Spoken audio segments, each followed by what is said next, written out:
কথায় কথা বাড়ে, টাকায় বাড়ে সুদ, আর ছেলেদের হাতে বাড়ে মেয়েদের। এগুলা বম বম শঙ্কর ভোলা, আজকের ভিডিওটা দেখো না ছোট ছেলে, আর নয়তো ঘরের লোকের কাছে গাল খাবে কেলা। আমার এই কথাটাই রয়েছে বলা।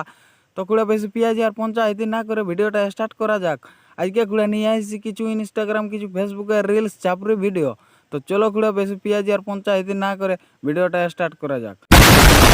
ভিডিওটা শুরু করার আগে কুড়া আমি প্রথমে বলে দিই, ভোকা ভোকানা হেডফোনটা ঢোকাই নেবো। হেডফোন যদি না থাকে তো বাড়লে 1/2 কিলোমিটার বাইরে বন্ধু বান্ধবের সঙ্গে ভিডিওটা দেখবে, কারণ ভিডিওটায় অল্প মশলা দেওয়া আছে। কথায় কথা বাড়ে, টাকায় বাড়ে সুদ, আর ছেলেদের হাতে বাড়ে মেয়েদের। শুনু মামনি, তোকেই বলছি, ছেলেদের হাতে বাড়ে যদি মেয়েদের দুধ। কি ছেলেদের হাতে বাড়ে যদি মেয়েদের দুধ, তাহলে ফাঁকা জায়গায় গিয়ে চ না একটু হাত লাগাই দেখি কি করে বাড়বে তোর ওই দুধ।